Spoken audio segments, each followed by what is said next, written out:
Hola a todos. La práctica 9 se denomina conservación de la energía mecánica. El objetivo de esta práctica es estudiar tres escenarios en los cuales se pueden obtener datos de los sistemas a partir del concepto de conservación de la energía mecánica. La conservación de la energía mecánica está relacionada con que el trabajo debido a fuerzas no conservativas sea nulo. En esta práctica en particular se estudiarán tres clases o tres tipos de energía mecánica conservativa, que es la energía elástica, la energía cinética y la energía potencial gravitacional. En esta práctica vamos a analizar tres videos y van a realizar la toma de datos y análisis cuantitativo en esta sección de acá. Entonces vamos a empezar a analizar un video a la vez y su correspondiente sección en la toma de datos.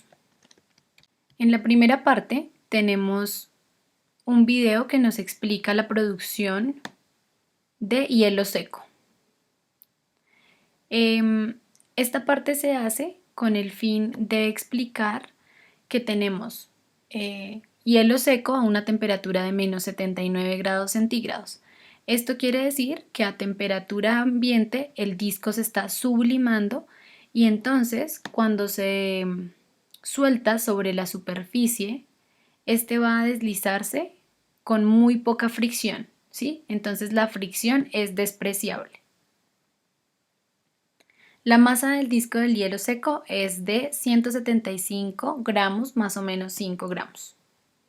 Y debemos tener en cuenta que la incertidumbre es grande debido a que se está sublimando, es decir, la masa del disco está cambiando constantemente en el tiempo, en el transcurso del video.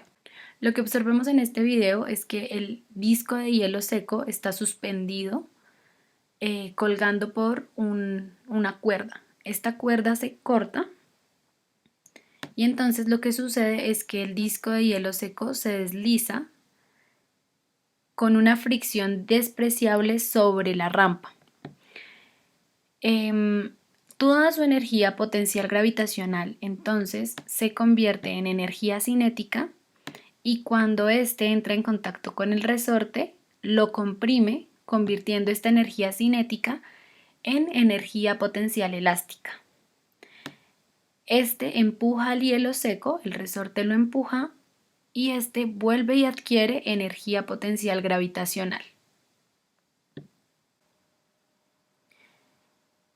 Entonces, la energía inicial del sistema la vamos a tomar en el momento en el que el resorte está en su compresión máxima, ¿sí? Entonces vemos cuándo se comprime más el resorte, en este momento. Y en ese instante entonces tenemos que la energía del sistema va a ser un medio de la constante elástica por la compresión del resorte x al cuadrado más masa por gravedad por la altura inicial. Para tomar estos datos, que son los que necesitamos, vamos a tomar esta altura inicial como 0.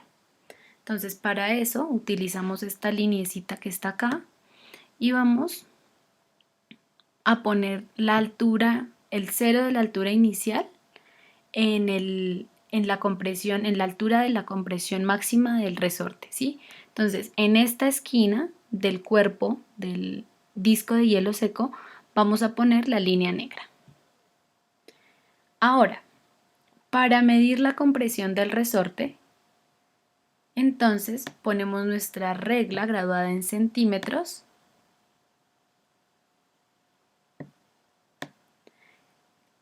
de forma alineada con la rampa y entonces vamos a poner el 40 en la compresión máxima y vamos a devolver el video hasta observar la elongación natural del resorte. Entonces la compresión del resorte va a corresponder a esta elongación. Entonces serían 1, 2, 3, 4.5 centímetros. ¿Listo? Entonces recuerden, esta X es la compresión del resorte. Por esta razón la compresión del resorte, pues vemos que lo que se comprime son 4.5 centímetros. Ahora, nos piden que tomemos la energía final del sistema como el punto más alto cuando el hielo llega al punto más alto en el riel, ¿sí? Es decir, cuando toda esa energía potencial elástica se transmite como energía cinética y luego se convierte en energía potencial gravitacional, ¿sí? Entonces, el punto más alto es este antes de que se devuelva.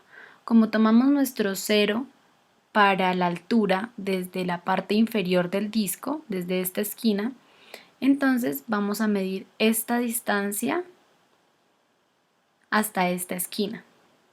Entonces serían 25, 26, 27 centímetros.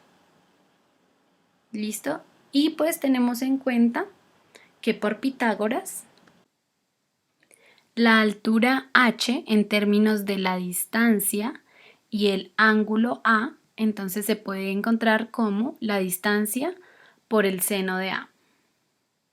Entonces, para medir ese ángulo utilizamos el graduador que se nos muestra acá, lo ubicamos con nuestro marco de referencia, es decir, con la horizontal que nos muestra el cero de la altura y vemos el ángulo que se forma con la rampa.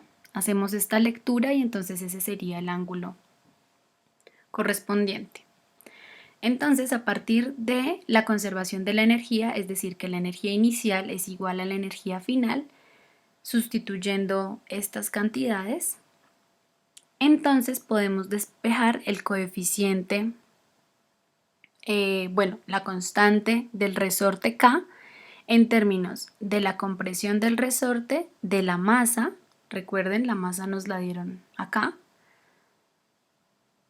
la gravedad y la altura, ¿sí? La altura a la que llegó, esta altura.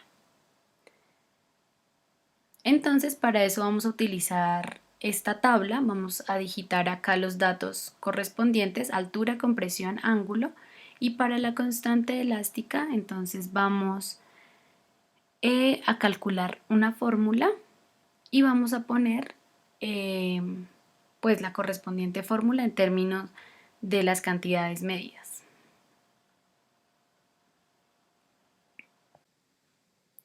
La segunda parte consiste en otro método para hallar la constante del resorte. Este método es a través de la ley de Hooke. Entonces, acá tenemos dos videos, dos intentos. Uno con un resorte simple y otro con un resorte doble. ¿Sí? Aquí vamos a ver cómo cambia la constante de elasticidad dependiendo del resorte, ¿no? El resorte sencillo. ¿Qué es lo que pasa en este video? Ustedes observan y se están añadiendo masas al resorte y este se está comprimiendo cada vez más, ¿cierto? Entonces, la ley de Hooke dice que la fuerza es igual a menos la constante de elasticidad por la compresión.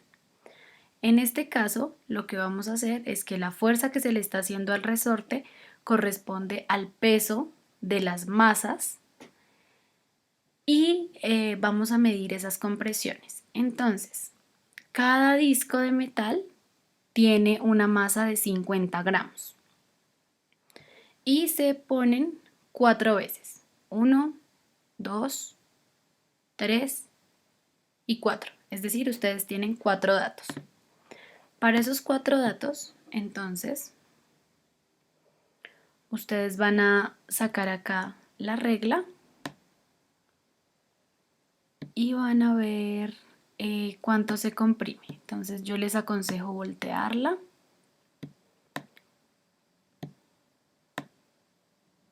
Ubicarla acá en el 0, porque lo que nos interesa son las compresiones, recuerden.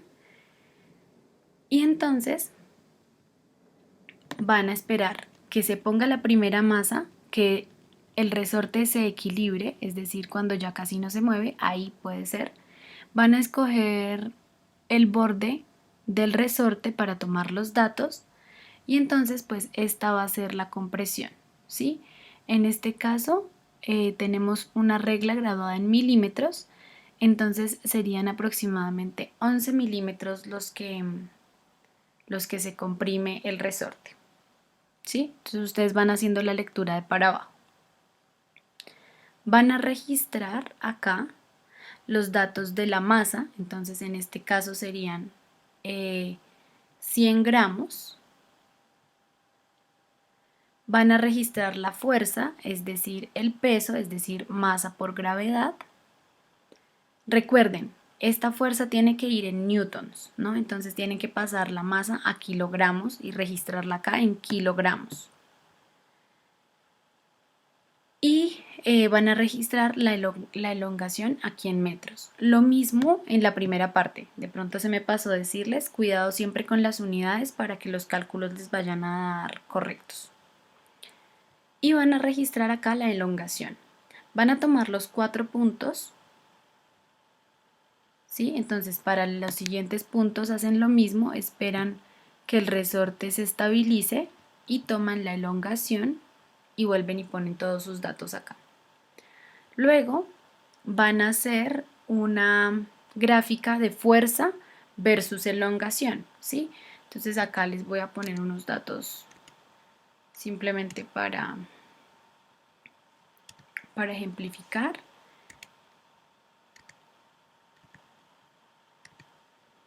Y entonces ustedes van a tener esta línea.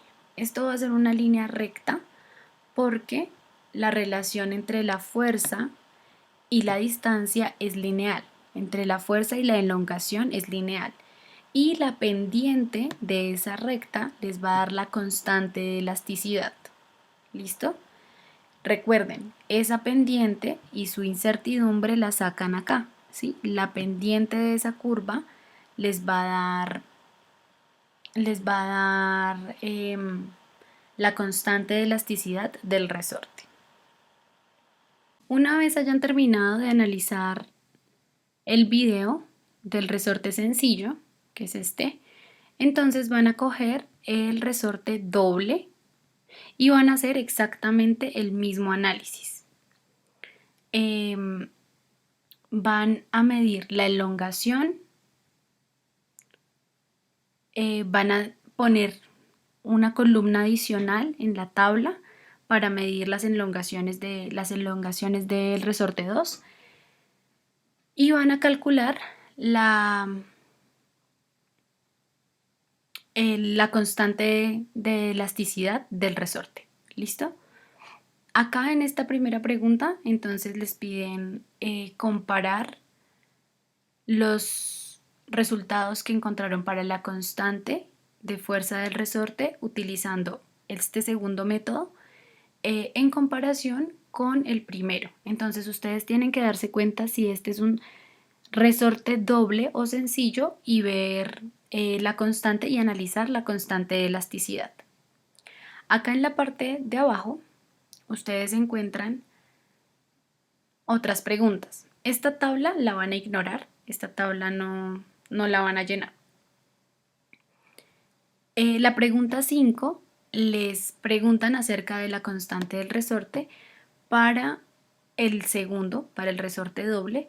Acá pongan por favor los dos resultados, tanto el sencillo como el doble.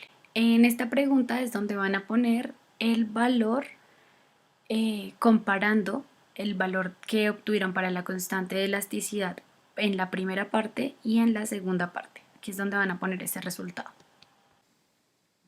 Finalmente tenemos la tercera parte. Esta corresponde a una montaña rusa. Acá nos muestran dos videos, entonces deben fijarse que el segundo video esté en estos dos modos. Y acá en esta sección de acá les dan algunos datos sobre la masa, la longitud de la montaña rusa. El primer video muestra el instante inicial en el que la montaña rusa llega a un punto más alto, ¿sí? Acá, y empieza a descender. Luego llega al punto más bajo, que sería este de acá, con una velocidad máxima. Para eso, para analizar ese punto, tenemos este video de acá. Entonces, en este video podemos analizar la velocidad a la que llega la montaña rusa. En el punto inicial, entonces, la energía cinética sería un medio de la masa por la velocidad al cuadrado más la masa por la gravedad por la altura. Y en el punto más bajo, entonces la energía final, en nuestro punto que vamos a tomar como energía final, sería un medio de la masa por la velocidad al cuadrado. Entonces eso quiere decir que estamos tomando el cero de la energía potencial en este punto. En el análisis y en la toma de datos y en el análisis, entonces, ¿qué es lo que nos piden? Nos piden primero calcular la altura inicial, la velocidad inicial de la primer video y la velocidad de caída del segundo video. Entonces, para esto vamos a utilizar que la velocidad es igual al delta de distancia dividido el delta de tiempo. Bueno, para calcular, entonces lo primero que nos piden calcular en la tabla es la altura inicial y la velocidad inicial del primer video. Entonces vamos al primer video y la altura inicial la calculamos desde nuestro cero de la energía potencial, es decir, la línea rosada, y entonces vamos a ubicarnos en el punto más alto de la montaña rusa y vamos a medir hasta la línea rosada. ¿Listo? Hacen la lectura acá de la distancia y esta sería la altura inicial. Ahora, para medir la velocidad inicial, giramos la regla y la vamos a poner de tal forma que quede alineada con el desplazamiento de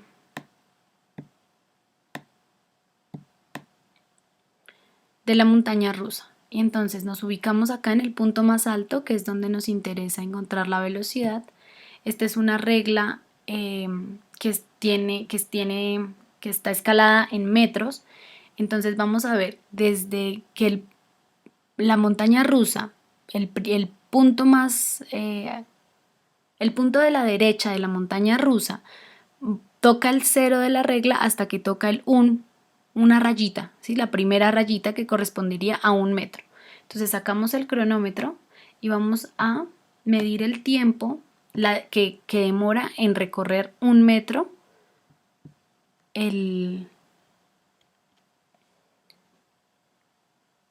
la montaña rusa. Entonces ese tiempo correspondería a acá, ¿sí? Entonces sería 1 metro sobre 0,2833 segundos.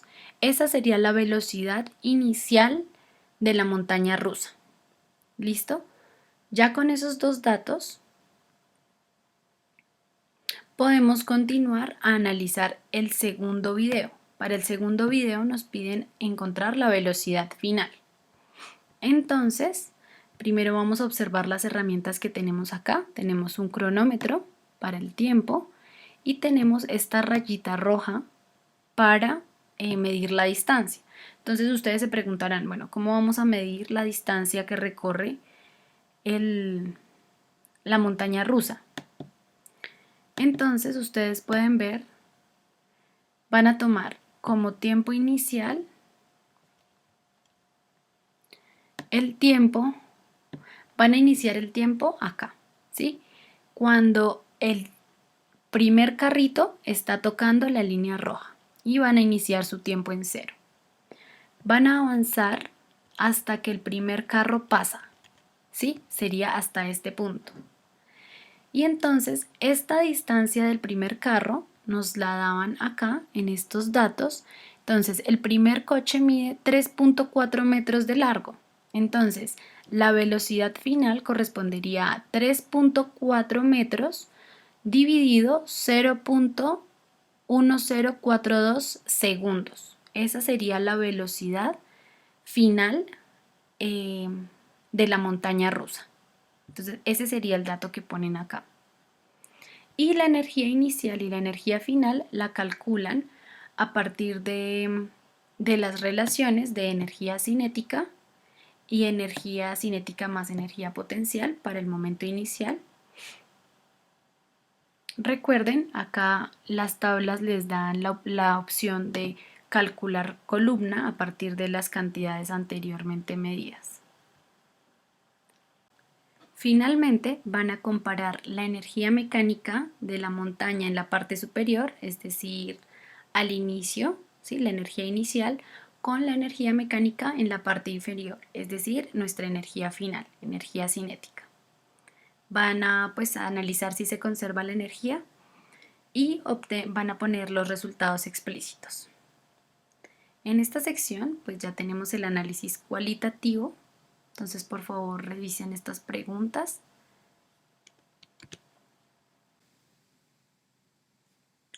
La primera pregunta les piden responder cuál es la fuerza requerida y la energía almacenada si se duplica la compresión. Entonces, lo que tienen que tener en cuenta acá es que la fuerza es igual a menos la constante de elasticidad por la compresión y que la energía es igual a la constante de elasticidad por la compresión al cuadrado y todo esto dividido 2.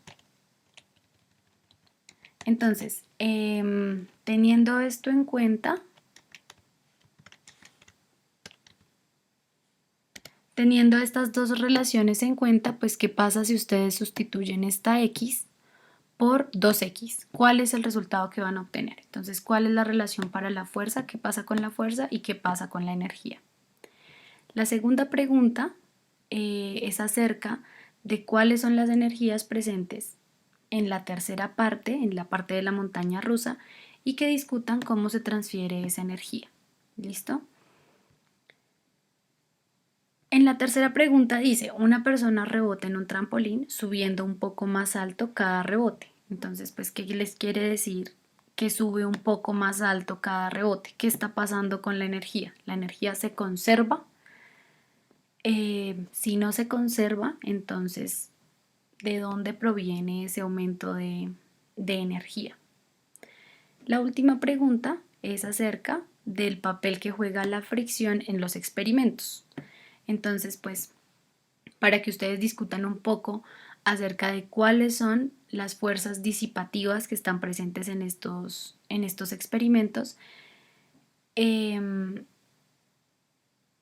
Y ustedes, ¿cómo harían para disminuir esas fuerzas disipativas en futuros experimentos? ¿Qué diseños, digamos, qué cosas tendrían en cuenta?